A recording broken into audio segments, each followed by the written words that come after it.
Hi guys, last video में हमने देखा था कि नेस्टेड डिक्शनरी क्या होता है एंड नेस्टेड डिक्शनरी को कैसे क्रिएट किया जाता है। आज के इस वीडियो में हम बात करेंगे how to access nested dictionary items. तो बहुत सारे स्टूडेंट को ये डिफिकल्ट लगता है एक्सेस करना, लेकिन इस वीडियो को अंत तक देखिए, आपको इजीली समझ में आ जाएगा। यहाँ पे स्टूडेंट नाम की एक नेस्टेड डिक्शनरी है। ये नेस्टेड डिक्शनरी क्यों है? क्योंकि इसकी जो कीज है उनका वैल्यू क्या है? एक डिक्शनरी है। That's why it is a nested dictionary. अब मेरी रिक्वायरमेंट ये है कि जय का जो वैल्यू है वो मुझे प्रिंट करके चाहिए, तो मुझे इसे एक्सेस करना पड़ेगा। अब एक्सेस करने के लिए हमारे पास बहुत सारे तरीके हैं, ऑलरेडी हमने इसके बारे में डिस्कशन किया है। हम क्या करेंगे, डिक्शनरी का नाम लिखेंगे which is a student. Dictionary के नाम के आगे स्क्वायर ब्रैकेट्स के अंदर की स्पेसिफाई करेंगे, की इज अ जय। तो जब आप जय की स्पेसिफाई करेंगे तो ये स्टूडेंट डिक्शनरी में जाएगा, जय की का जो वैल्यू है उसको एक्सेस करेगा। This is nothing but this dictionary. इसको हम देन प्रिंट करेंगे। इसको डाल देता हूं प्रिंट फंक्शन के अंदर, सेव करता हूं एंड रन करता हूं। तो रन करवाने के लिए pi example dot pi and you can see guys, आपको ये वैल्यू एक्सेस करके मिला। सो यहाँ पे मैंने स्टूडेंट वेरिएबल इस्तेमाल किया है। This variable is for this entire dictionary. क्या मैं इस इंटायर डिक्शनरी को उस वेरिएबल नेम की जगह पर रख सकता हूं? ये जो स्टूडेंट वेरिएबल नेम है इसकी जगह पर मैं रख देता हूं उसका डिक्शनरी। क्या मुझे सेम प्रिंट करके मिलेगा? जी हाँ, आपको सेम प्रिंट करके मिलेगा। चाहे आप वेरिएबल नेम लिखें चाहे आप डिक्शनरी लिखें, दोनों सही तरीका है, दोनों से आपको एक्सेस करके मिलेगा।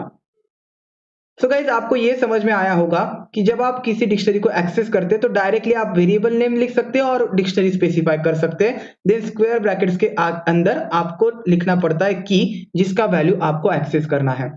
अब मेरी रिक्वायरमेंट ये है कि ये जो जय है ना, उसके मार्क्स मुझे प्रिंट करवाने हैं। तो सबसे पहले हमें इस डिक्शनरी को एक्सेस करना पड़ेगा एंड इस डिक्शनरी में से हमें इस 97 मार्क्स को एक्सेस करना पड़ेगा। तो अब मैं इसे कमेंट बनाता हूं। अब हम क्या करते हैं, सबसे पहले इसको एक्सेस करते हैं। इसको कैसे एक्सेस करना है? डिक्शनरी का नाम है स्टूडेंट एंड इसके अंदर लिख देते हैं की जय। तो इससे क्या एक्सेस करके मिलेगा? ये डिक्शनरी। अब मुझे ये डिक्शनरी इसकी जगह पर मिल गया है। सो ये लिखना मतलब ये डिक्शनरी लिखना है। अब मैं क्या करता हूं, इसके आगे स्क्वायर ब्रैकेट लगाता हूं एंड स्क्वायर ब्रैकेट में लिखता हूं की मार्क्स। तो इससे क्या होगा, ये जो डिक्शनरी आपको मिल रहा है इसकी जगह पर, उसमें ये मार्क्स की को सर्च करेगा एंड उसका जो मार्क्स है 97 वो आपको एक्सेस करके देगा। तो ये लिखना मतलब क्या है कि आप ये डिक्शनरी लिख रहे हैं एंड इस डिक्शनरी में सर्च किया जाएगा ये मार्क्स की। देन हम इसे प्रिंट करवाते हैं। अब मुझे 97 प्रिंट्स करके मिलेंगे। You can see guys 97। तो इस तरीके से नेस्टेड डिक्शनरी में एक्सेस किया जाता है। अब सपोज गाइस इस मार्क्स के अंदर भी एक और नेस्टेड डिक्शनरी है, मैं कुछ भी बना देता हूं। सपोज 1 है एंड 1 है। अब मुझे इस 1 को एक्सेस करना है। अब मैं कैसे करूंगा? सबसे पहले मुझे इस डिक्शनरी को एक्सेस करना पड़ेगा, देन मुझे इसके अंदर के डिक्शनरी को एक्सेस करना पड़ेगा। So how will I access this outer dictionary? Student of Jay. तो स्टूडेंट ऑफ जय की जगह पर मुझे ये डिक्शनरी एक्सेस करके मिलेगा। अब मुझे मार्क्स को एक्सेस करना है, तो मैंने मार्क्स को एक्सेस किया। अब मुझे इस डिक्शनरी का एक्सेस मिल गया।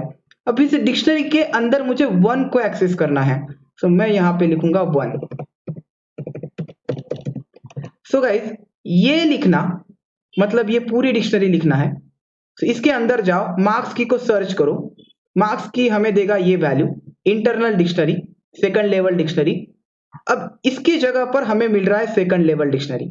तो सेकंड लेवल डिक्शनरी में इस 1 की को सर्च करो एंड उसका वैल्यू रिटर्न करो, दैट इज 1।